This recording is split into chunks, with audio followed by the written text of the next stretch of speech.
I know how this sounds. Another suburban drama about a paint swatch and a mailbox. You want the spark, the moment everyone points to and says, if only they'd left well enough alone. Fine. Here it is, but let me be honest. The spark wasn't the thing that burned us. It was the tinder we all kept in our pockets for years. Azalea Lane has always been a tidy street. We prune our trees like we're apologizing for the messiness of life. And we water our lawns like we're trying to grow proof that we care. We like our porches to match our neighbors. We like symmetry. I liked it too. Not because of some rigid aesthetic devotion, because I liked the illusion of rules protecting me from other people's chaos. My name's Evelyn Park. I lived in the gray house with the crooked mailbox and the rhododendron that never quite shrugged its shoulders. The house that people loved to say fit the neighborhood character. Across the street lived Gideon Marsh, a man with a laugh that was soft and a vigilance that was sharp. Gideon, I would joke later when things were worse, kept a spreadsheet for his garage. He did not laugh enough for a man with spreadsheets. He had a dog that barked on Tuesdays and an unrelenting taste for uniformity. The first complaint anyone remembers, and I mean the one everyone can point to with righteous certainty, was about paint. A new couple bought the little blue bungalow at the corner and painted their door teal. Teal. We all paused because it was teal in a sea of taupe and oatmeal and safe blues. Someone took a picture and sent it to the neighborhood group chat with 3 question marks and a gif of a judge banging a gavel. Gideon was offended. As it turned out, so was the HOA. But that teal door was less the problem and more the excuse. It was easier to gather people around a color than to talk about the way we'd been skirting the slide into small resentments for years. In hindsight, the teal door was amusing. At the time, it was the first visible crack. We started to notice the hairline fractures in one another, the tousled edge of envy, the scab of old slights, the way the HOA bylaws could be used as a tool or as a weapon. That first complaint, tame as paint, was the first sentence in a long, ugly letter none of us wanted to write, but all of us were secretly thinking. I can tell you now, I wasn't an innocent witness. I will tell you how my own small, clarifying actions folded into other people's cruelties, and how a neighborhood that bragged about civility learned how dishonesty and fear look exactly the same when they wear the cloak of rules. This is a story about Azalea Lane, but it's mostly about what happens to us when we decide being right is worth more than being kind. The HOA meeting where we first convened about neighborhood character was held in the elementary school's cafetorium, and you could tell everyone had the kind of nervous energy that disguises itself as moral righteousness. Folding chairs, fluorescent lights, coffee that tasted like committee. Linda Harrow, the HOA president, trim, meticulously neutral sweater, the sort of smile that had been practiced in the mirror for difficult conversations, called us to order. Linda had been president for 5 years. She knew every clause of our covenants by heart. She could cite subsection B4 in her sleep. People liked that she knew the rules, because the rules were our armor. People liked the illusion of protection. The teal door was on the agenda. Gideon got up and gave a slow, careful speech about standards, property values, and the precedent this sets. He sounded less like a man complaining about a color, and more like someone defending a philosophy. Uniformity is fairness. Around him heads nodded.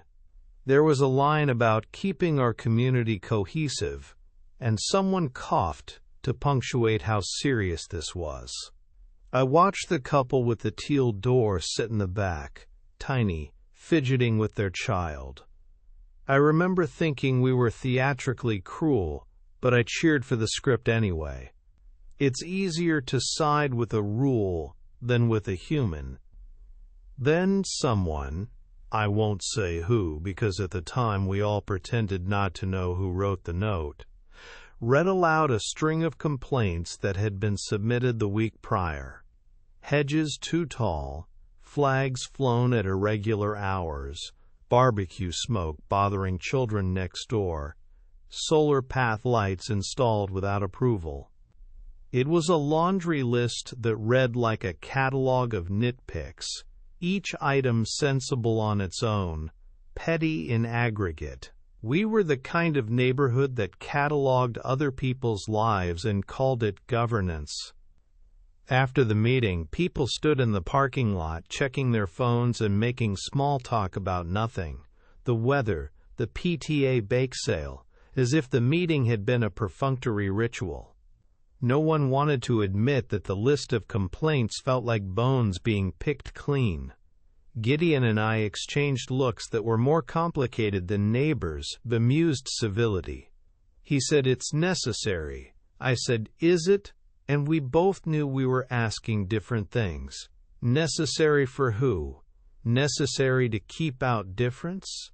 Necessary to hide old grievances?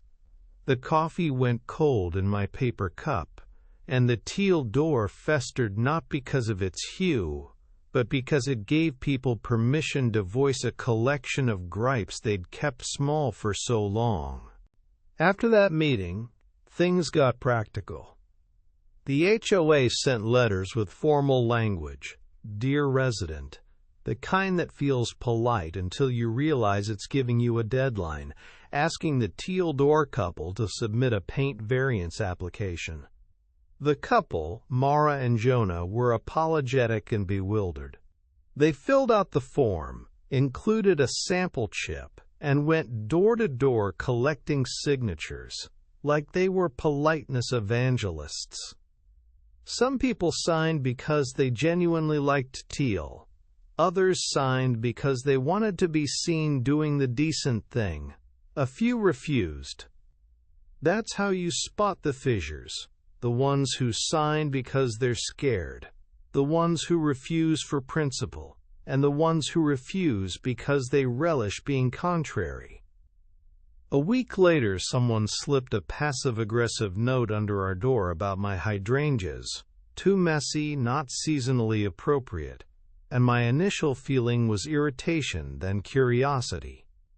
Whoever wrote it had been watching me closely. I'd prided myself on minding my property, on being the kind of neighbor who did the right thing so I could be spared the dramas. But apparently, even my hydrangeas had offended. I joked about it with a friend, but inside I flinched. Someone had noticed something small and decided to exert power.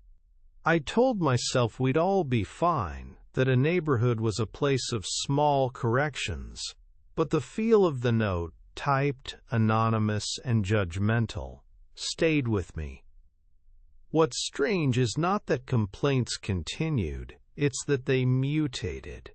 They started as practical requests for the community to agree on standards, then turned into a ledger of personal grievances.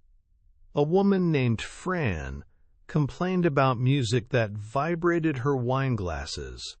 A man named Thomas filed a formal grievance over a child's trampoline that apparently, quote, attracted unsightly teenagers. Gideon added guidelines about exterior lighting, then about the width of flowerbed borders. Everyone who had a rule in their pocket started to take it out and compare it to others. People began to view the bylaws like a tool chest. You can build with tools, or you can use them to pry loose something you're jealous of. Meanwhile, I found myself jotting things down. Not just the grievances, but the micro details. Who signed, who didn't, which conversations were guarded, and which ones were laced with quiet malice. My neighbor Carol started bringing up the teal door every time our mailboxes caught. She had developed an almost political hatred for its brightness. You begin to see patterns when you're paying attention, and paying attention then becomes a kind of weapon. I wasn't proud of compiling the list, but I did. I told myself I needed to keep track. Later, I'll confess that writing things down made them truer in my head, which made me act differently. For now, the ledger was small, and the neighborhood remained polite on the surface. But that ledger was the first map of how fragile civility can be. I want to say here, plainly, that a lot of what we call neutral enforcement is actually people leaning into their wants and calling them principles. Linda, our HOA president, was the prime example. On paper, she was impartial. Off paper, she had private preferences that she protected, like houseplants she feared would die under the wrong sun. Her brother, I learned later, had designs on a nearby development. Linda had a tendency to frame things as precedent, but she rarely volunteered how precedent would benefit particular people. In meetings, she spoke of the integrity of our covenants. In emails, she CC'd people like a conductor, ensuring every player felt seen. Control can feel helpful when the alternative is chaos, and Linda provided a rhythm to our lives. Then there was Gideon, who had always liked order but also liked to be seen as the believer in order. At the third meeting, he brought a printed packet, photos of houses with off-theme colors, previous letters from the HOA archived like evidence against the past. He clipped a page and said, "We have to be consistent." Consistent with what? His voice implied that inconsistency was an assault, a social rot, that would reduce our property values into something less than respectable. When he looked at me, his eyes were not unkind, but they were decisive. He had this aura that some people mistake for competence and others mistake for righteousness. At the time, I admired both of them in the way people admire a stable dam when the river is lapping closer. But admiration can be a dangerous thing. It primes you to ally yourself not because you share values, but because their presence offers protection. I began to help. I printed a flyer about proper installation of solar lights. Small, helpful tips. I organized a neighborhood workshop about hedging and set standards for acceptable gravel textures. It was boring work, serviceable and dull. But serviceable and dull is how you build credibility, and credibility can be traded like currency at HOA meetings. Small manipulations began to show themselves. Linda would push a small rule change in a committee and present it later as if it had broad support. Gideon would whisper to people who trusted him that this is what buyers want, which felt like a coded threat. Cooperate, or your house will be harder to sell. The teal door couple became an experiment. Their compliance would prove that the system worked. When Mara and Jonah submitted their variants, the board requested a meeting with them. The meeting lasted 20 minutes and felt longer because of the way people had started to stare at the couple while pretending to discuss the color. They suggested a compromise shade. Mara cried when she left. She apologized to me later for painting her own door the way she wanted. In that moment, I realized how the rules could be used to punish difference gently, and how punishment disguised as order is hardest to spot. A new wrinkle came when a realtor, Tom Calder, started showing an interest in our street. Tom wasn't from Azalea Lane originally. He came with the suppleness of someone who read market trends for breakfast. He told anyone who would listen that buyers love a consistent streetscape, and it's all about curb appeal. It was harmless economic rhetoric until it started to feel like a moral argument. The implication was clear: conformity sells. If you wanted liquidity for your property, you would prioritize the neighborhood aesthetic over personal whims. People who had been quietly considering downsizing or moving began to feel the pressure. Tom also liked to drop anecdotal stories about offers that fell through because of our kind of disparities. When he stood in our kitchen and admired my hydrangeas, he said, "Neat house, Evelyn. Could be a lot harder if buyers nitpicked a teal door next door."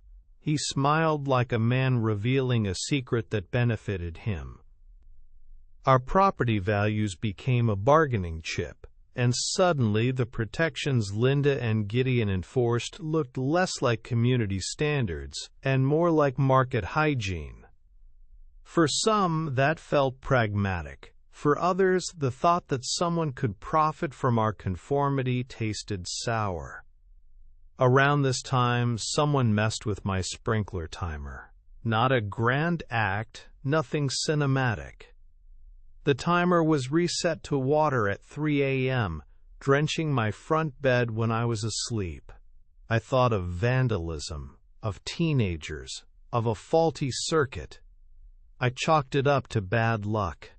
Then Frank, 2 doors down, had his mailbox dented in the night. A disgruntled driver? Maybe.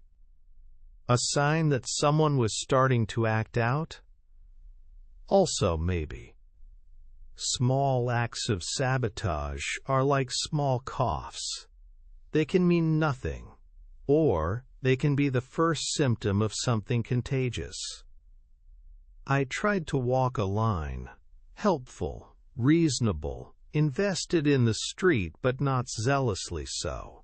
I organized a curb appeal Sunday where we swapped mulch and talked about uniform trim colors. People liked the free mulch and coffee but not the implications. The teal door couple didn't come. They had started to keep to themselves, avoiding the sunlight of our communal displays. I couldn't fully blame them. The more we tried to wrap our neighborhood in rules to make it safer, the more those rules felt like scarves tightened until they choked the spontaneity out of us. I comforted myself with the idea that consistency kept values stable. I told myself the rules were neutral. It took longer than I expected to see that neutral had the shape of a person who benefited most. Revenge in suburbia isn't cinematic. It's not a black-gloved hand smashing a window. It's a slow rearrangement of someone's comfort until they stop recognizing their own day. The first act we later classified as retaliation was when Marisol, who lived 2 houses down and whose compost pile had always been a point of whispered contention, received a notice. Violation of Section 7.2. No outdoor composting visible from the street. Marisol's yard smelled like earth and tomatoes, like lunch. She'd been composting with devotion for years. It was practically a ministry. When the HOA fined her, the whole street split into 2 camps. Those who thought the compost was a nuisance, and those who thought the fine was petty and vindictive. At my kitchen table, I signed the petition supporting Marisol's compost exemption. It felt right. I liked the smell of turning soil. I liked the idea of resisting by public common decency. But then someone forwarded an email that suggested that Marisol's compost was attracting rodents. An assertion with no evidence attached, but effective in making some neighbors uneasy. Once you've yoked an accusation to fear, it's hard to unhook people from it. Frank across the street's mailbox had been dented for weeks, and he started to suspect that someone with a grudge lodged the dent. He admitted to me, apologetic, that he had once called Gideon to complain about an old truck that kept parking in their driveway. It felt like the ledger was making rounds like an old list of debts. There were other small retaliations. Someone uprooted a small patch of my annuals and replanted them asymmetrically, as if to suggest a moral imbalance. I found a stack of my neighbor's flyers shredded and left on my lawn one morning. Someone cut the strings of a kid's kite when a birthday party came to a stop.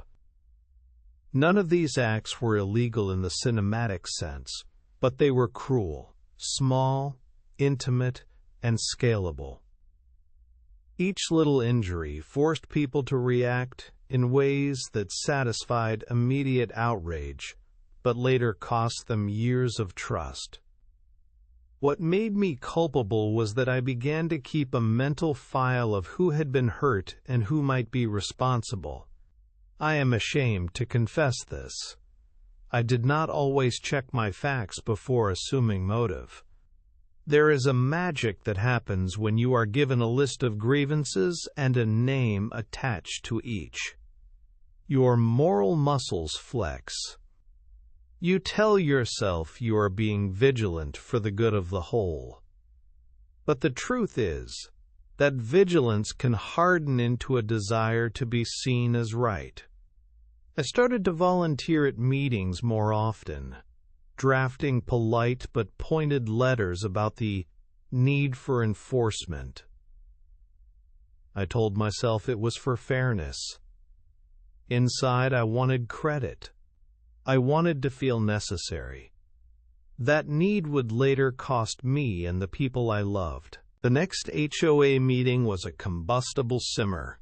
The room felt smaller. Perhaps it was full of the kind of people who'd been watching each other too closely for too long.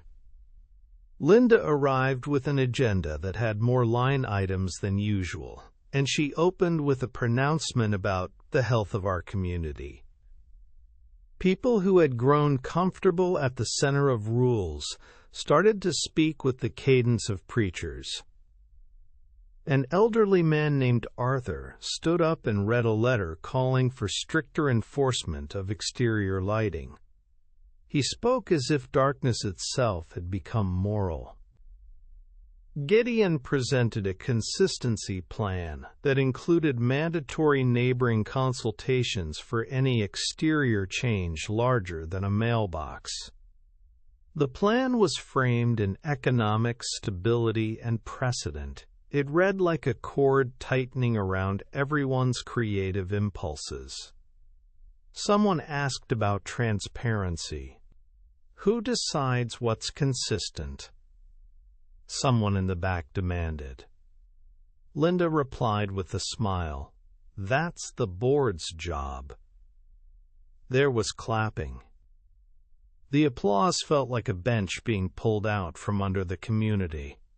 I saw faces that had been middle-of-the-road tilt more toward curatorial rigor. People who had been silent at previous meetings, the ones who liked order but feared the politics of being vocal, now felt emboldened. The teal door couple, Mara and Jonah, had stopped responding to committee emails. They'd had a child and were tired of being pedagogy examples. Now they were the case study, a new family made to feel unwelcome for a color choice. At the break, a neighbor accused Gideon of using the bylaws to target his late-night leaf blower, and Gideon responded with a calmness that felt rehearsed. "It's not personal," he said, which is the language people use when their actions are painfully personal. I could have reminded him of his daughter's birthday party that had been ruined one year by a neighbor's rented sound system. The reason he hated unpredictability, but instead I watched as alliances formed.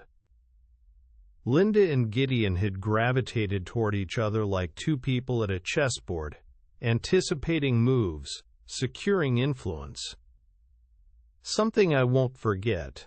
Marisol, the woman fined for composting, stood up and told the room in a voice that cracked, "We are losing neighborliness for tidy facades." She spoke about how her compost had fed neighborhood gardens, how it had been a small, messy kindness. There was a pause. A man in a business suit clapped, but it felt like a reflex. The meeting moved on, but the words hung in the room like an odor. I began to understand that what we were policing wasn't merely property. We were policing generosity and risk, and the small eccentricities that make a place habitable. That realization makes me wince even now, because I was part of the machinery that turned kindness into a liability. After that meeting, the street started to polarize visibly. People who had once borrowed sugar now discussed compliance levels over produce trays at school events. A group of us, a small coalition of what we'd later call the pragmatists, decided to draft a petition asking for clearer rules, but also for an amnesty period for long-standing issues. We wanted reform, but with mercy. We circulated the petition on a sunny Saturday. We talked to neighbors face to face because we believed in the power of human conversation. Some signed. Others refused outright, citing fear that leniency would invite chaos. We hosted a neighborhood picnic, a thinly veiled attempt to remind ourselves of the humanity behind the rules.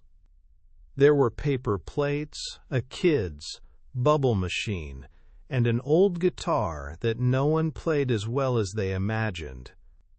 People who had been at each other's throats chatted about inconsequential things, the best brand of mulch, the latest school fundraisers. It was comforting until Frank pulled me aside and said, "They're watching who comes. They keep notes." He wasn't paranoid.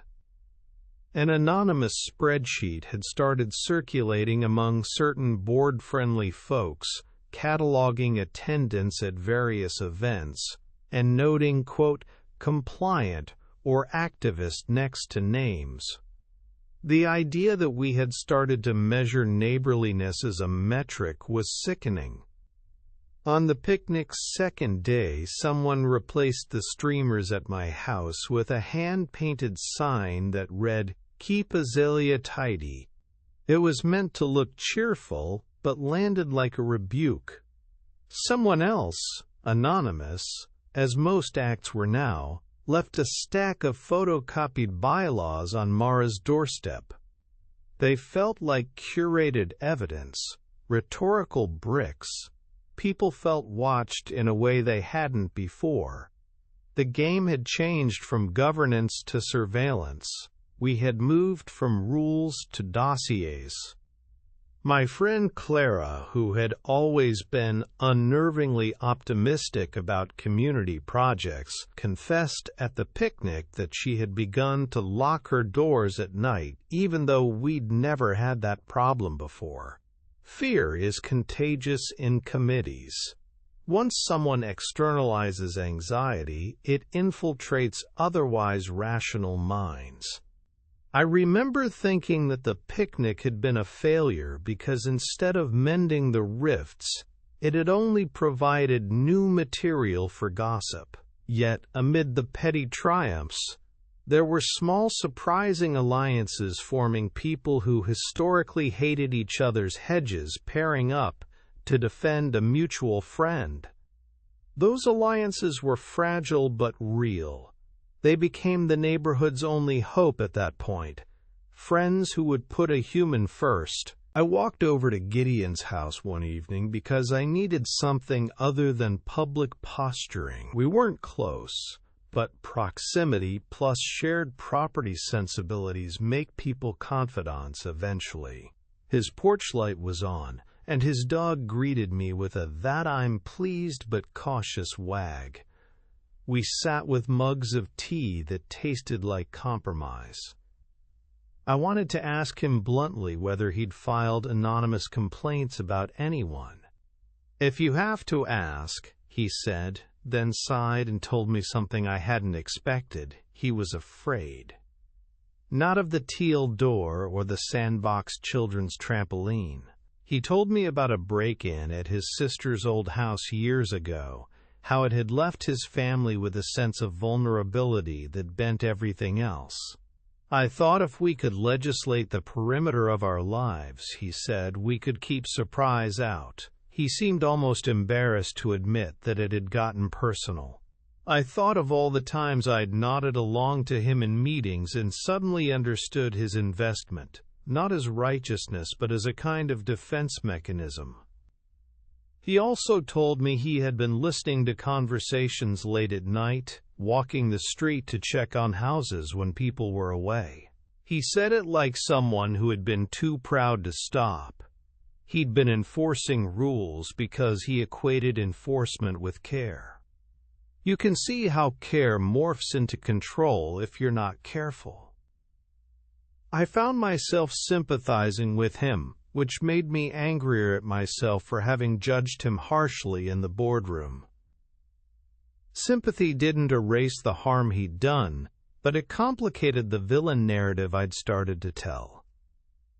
In return, I confessed something that loosened a knot I'd kept tied for weeks. I had filed an anonymous complaint about his mailbox's lien once, long before any of this escalated. It wasn't a big thing, it was a tiny note. "Mailbox appears crooked, needs repair." I did it because his leaning mailbox had bothered me, and because it felt like a harmless enforcement of our shared standards. Gideon didn't look surprised. He said, "You did? I thought it was the same person who cut our strings." He laughed, a small, brittle laugh. We both sat there, feeling the strange intimacy of mutual guilt. That conversation did one thing important. It stripped the monstrous down to human scale. When you realize your enemies have fears and histories and soft places, it doesn't absolve them. It just makes the conflict harder to keep wrapped in cartoons. I left his porch that night with the knowledge that we were both more wounded than I'd assumed. I also left with a fresh sense of dread. Because if two fairly reasonable people could be so easily pulled into this mire, what hope did the rest of the street have? The formal enforcement machinery kicked into higher gear after a series of fines came down. Marisol had appealed, and the board, under Linda's guidance, held a quasi-judicial hearing. People came prepared with notebooks, charts, and a pair of binoculars, as if observational expertise would win the day. It was an ugly, bureaucratic thing. We listed infractions, assigned time frames for correction, and then levied fines for non-compliance. The fines were staggered in a way that felt punitive rather than corrective. Small enough that people could ignore them once. Big enough that a string of them would be punitive in the long run. When the board fined someone for a minor fence color deviation, a woman named Seema burst into tears. She was a teacher. Her husband had recently been ill. The fine was effectively a luxury tax on her misfortune. She begged the board for leniency, and for the first time that I can recall, I saw cracks in Linda's expression. She voted with the majority anyway. I wasn't proud to be in that majority. There is a coldness that comes when you begin to think of rules as primary and people as secondary. It's a way to sleep better at night. The rules will take care of everything until they don't. The consequences started to spiral. People who couldn't afford fines, or who refused to comply, began to receive liens. Rumors flew that buyers were rescinding offers because of pending violations. Tom the realtor was quoted in an op-ed piece, arguing that our stringent enforcement was a protective factor for property values. You could see the logic. If you contribute to a pristine streetscape, buyers will pay a premium. The moral cost? That's a line item people tended to gloss over. People who had been pillars of the neighborhood suddenly found themselves with legal notices and less discretionary income. Amid all this, the Teal Door couple received one last letter asking them to repaint within 30 days to a color consistent with the neighborhood palette. Their compliance was not dramatic. They chose a softer blue, but the damage was visible in quieter ways. Mara no longer volunteered for the school bake sale. Jonah took a different route to work. The grading of neighbors along compliance metrics continued like a slow drip eroding goodwill. I began to see how enforcement can become modern ostracism. People who resisted weren't just rule breakers in someone's eyes. They were problem properties to be contained. Our bylaws, originally aimed at preserving a shared investment, had become a scalpel for social selection. I felt complicit because I'd voted for clarity over mercy, and because I had secretly wanted a neighborhood that would be marketable on a sunny Saturday. Sometimes, the desire to look good for other people quietly consumes the thing it's trying to protect. The scandal that tilted everything into clearer daylight came not from a dramatic confrontation, but from a leak, the sort of banal treachery that has the force of revelation because it's not dramatic enough to be blamed on one person. Someone dug through Linda's emails and found correspondence with a developer, a polite exchange about potential alignment with a neighboring HOA's aesthetic overhaul. Linda had received a modest gift card and, worse, a promise of consulting work if she championed certain standards. It smelled like conflict of interest. People who had defended Linda's firmness against the Teal Door now felt betrayed. The language of integrity of the covenants had been used in private to curry favor and unknown gain. The leak spread on a Wednesday like spilled oil. People texted each other in hushed tones. Someone, I will not swear who, because the truth is everyone passed along the link, printed the emails and left them in stackable piles at doorsteps. There was enough evidence to suggest impropriety, not enough to be criminal. It was that precise legal grayness that made it worse. It made us feel manipulated without an easy recourse. Linda denied wrongdoing in a statement at the next emergency meeting, but by then, the narrative had shifted. The board's decisions felt contaminated by the suggestion of private incentives. Gideon, who had been so staunchly for rules, seemed blindsided. People started to ask him why he'd trusted Linda, why he hadn't pushed for recusal on items that benefited her brother. Gideon, who had once rallied the room about consistency, now had to defend his own judgment. I watched him shrink a little. Being shown as wrong publicly changes how people perceive your moral authority. It makes their loyalty look like a failing rather than a choice. Then the strangest thing happened. Tom, the realtor who had benefited from the illusion of a tidy street, wrote a letter of apology to the community, admitting he'd amplified fear-based marketing about difficult properties to encourage compliance. He said it wasn't malicious. He'd convinced himself it was in the neighborhood's best interest. That's the phrase that keeps coming up when good intention slips into manipulation. In the best interest. Everyone who'd ever justified cruelty for the greater good suddenly had a mirror held up to them. The leak forced a vote of no confidence in the board. Linda clung to her role with a tenacity that surprised even her critics. The meetings that followed were less about the teal door and more about whether we had the right to be governed by people who had private interests. The revelation did not heal the neighborhood. It only made it possible to admit that the governance structure had been used, perhaps exploited, to settle scores and enrich reputations. There was relief in the honesty of the scandal, but relief tended to arrive with new anxieties about who would step into the power vacuum.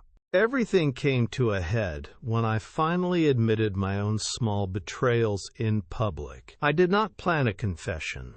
It happened because someone asked a direct question in a meeting where the room was raw and ready for truth. "Has anyone here ever used the bylaws in a personal way?" the moderator asked. There was a hush. People shifted uncomfortably in folding chairs. I felt the weight of small acts like paperweights in my pocket. The anonymous note about Gideon's mailbox, the petition drafted with leading language, the times I'd voted for clarity that I knew would hurt someone. I stood up, because once you get the taste of owning your misdeeds, you can't swallow it easily. I told the room that I had filed the complaint about Gideon's leaning mailbox years ago. I told them I had circulated a rumor about Marisol's compost attracting rodents because someone in my circle had speculated, and I had not bothered to check. I told them about the pity I felt for people who couldn't keep up with fines, and how that pity sometimes felt like a moral superiority. The words came out like unglued teeth.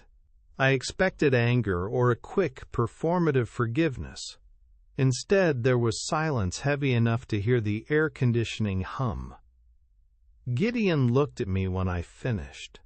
He didn't leap forward to strike. He simply exhaled as if a small burden had shifted. Later, he told me that my admission had been braver than any argument he had made. But in that room, bravery did not absolve consequence. I had a ton of explaining to do. People who had suffered because of enforcement didn't want my confession as comfort. They wanted restitution. I offered to contribute to fines I'd helped levy in a gesture that was both sincere and insufficient. Reparations in small communities are complicated. Money doesn't necessarily buy back trust. What surprised me most about my confession was the way it loosened others' tongues. After I owned my part, other people shared their small manipulations, the anonymous notes they'd sent, the petty complaints they'd trumpeted because they'd liked the feeling of being right. It was like a polluted river revealing all the pieces of trash when the current receded. We were not a group of villains. We were ordinary people with ordinary selfishness, erring under the moral justification of "for the common good." But ordinary doesn't mean harmless. Ordinary choices had consequences. That night I went home feeling raw. Admitting wrongdoing didn't make me a hero. It made me vulnerable to consequence. A few neighbors avoided me afterward. Some called me brave, and the irony of being called brave for admitting you were mean didn't escape me. At the same time, there was a budding sense that perhaps articulating our faults out loud could be the first step towards something better. We were, finally, talking about the truth of how our rules had been weaponized. The question was whether we could change the system fast enough to stop more damage. The fallout from public confessions was both immediate and slow. The HOA voted to install a temporary mediator to oversee disputes. Some people cheered the idea of an impartial third party who could depersonalize enforcement. Others, notably those who had benefited from the murkier days, resisted. The mediator came in with the calmness of someone who'd mediated many small domestic wars. She listened, took notes, and refused to be swayed by heat or history. Her presence slowed down the frantic policing and forced negotiations into structured formats where evidence mattered more than suspicion. There were small reconciliations. Gideon and I ran into each other at the community garden and shared a half-hour of honest conversation about boundaries, fear, and the ways we had each tried to protect ourselves. He apologized for the times he'd weaponized rules against people he simply disliked. I apologized for the anonymous note and the times I'd equated neatness with morality. It wasn't a Hollywood embrace, it was two people agreeing to try being neighbors again without assuming malice. Not everyone forgave easily. Marisol, whose compost saga had become a cautionary tale, accepted a small fund the neighborhood collected to cover her fines, but she refused to be made whole by charity. "I want policy change," she said. And she got it.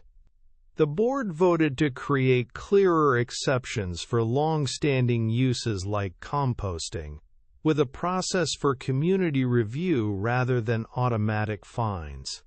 It was a slow, bureaucratic victory, one that acknowledged that rules existed to serve people and not the other way around.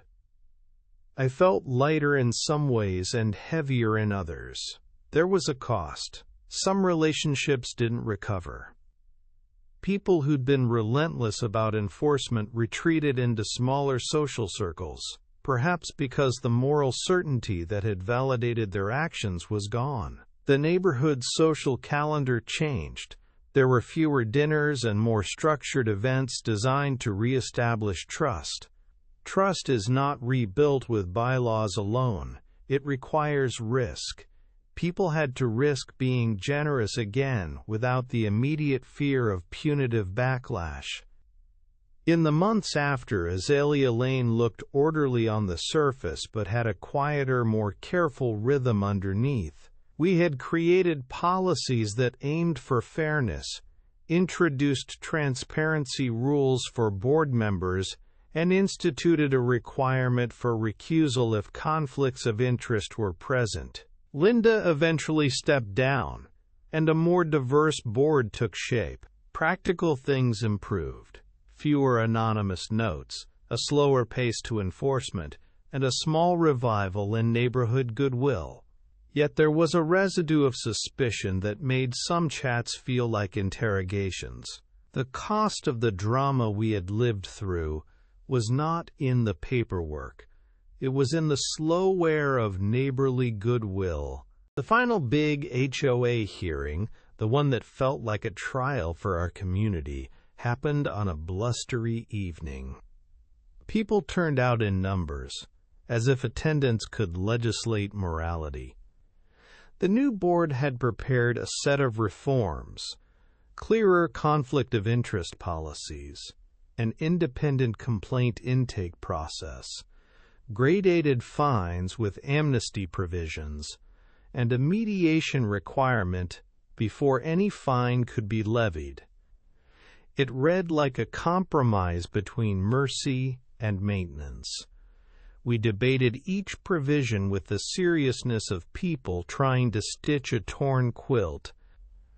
It was the first time our rules were being debated not as theoretical ideals but as instruments with human faces attached. Linda came and spoke briefly. She defended her actions in a quavering voice that made her human in a way most of us had failed to allow. She said she had wanted the best for the neighborhood, but had been blind to how her choices affected people.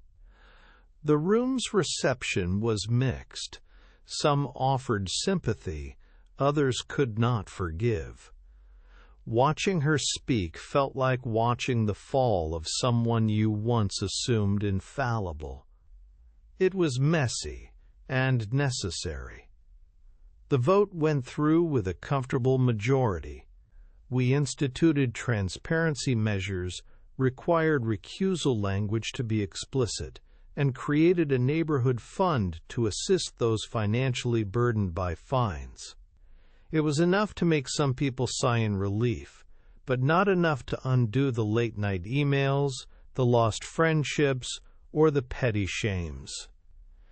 We had made rules to prevent weaponization and small committees to enforce them fairly. Rules alone would not repair every hurt, but they were a start. I left the hearing walking past houses that looked the same as they had months earlier, outwardly unchanged. Inside, though, there were small fractures and some new seams. People who had hated each other's hedges now sometimes nodded without measuring the width of each other's borders.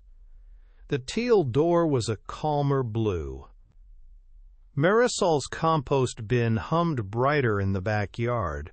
Gideon and I had reached a kind of peaceful truce and, in an odd way, had become companions in remembering what went wrong.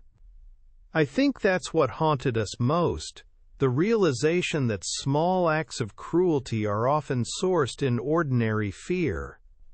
It made forgiveness complicated, because forgiving felt like lowering your guard. It took a long time for me to sit down and tell this story because the temptation in suburbia is to tidy up narratives with a moral bow. But the truth is less tidy. We fixed policies, we got a mediator, we made bylaws explicit. None of those things fully replaced the warmth that had leaked out during months of suspicion. You can mend a fence and still feel the ache of the argument that made you argue in the first place. I stayed, partly because I have roots and partly because leaving felt like admitting defeat. Gideon stayed too. Sometimes we water each other's plants. Sometimes we argue over parking spots. Sometimes we remember how we once spied on each other with righteous energy and shudder. The teal door is now a soft blue. Mara volunteers again at the school bake sale. Linda moved away. Whether she left because of the scandal or for a job, I don't know, and I don't much care anymore. What matters is that she loved the idea of order so much, she forgot people existed inside it. That's a lesson I keep in my pocket. There is a quiet irony that I hold close. The more we tried to prevent chaos with rules, the more we invited a different kind of chaos, the kind that lives in the small, bitter acts between people. Our bylaws now insist on transparency and mediation, but rules are never a substitute for empathy. The real defense against cruelty is not a document. It's the willingness to knock on someone's door and ask, "Are you okay?" and to mean it. Sometimes we did that wrong, sometimes right. Mostly we were human in imperfect ways. If you asked me if I'd do anything differently, I'd say yes, in ways that would surprise you. I'd talk sooner, listen longer, and resist the illusion that being right was more important than being kind. I would not have let fear tell me that uniformity equaled safety. The greatest cost of our drama wasn't the fines or the meetings. It was the way we learned to measure neighborliness by compliance rather than character. And the last thing I'll tell you, because you deserve the truth. After the final vote, Gideon slid a small envelope under my door. In it was a handwritten note that said, simply, "For the hydrangeas."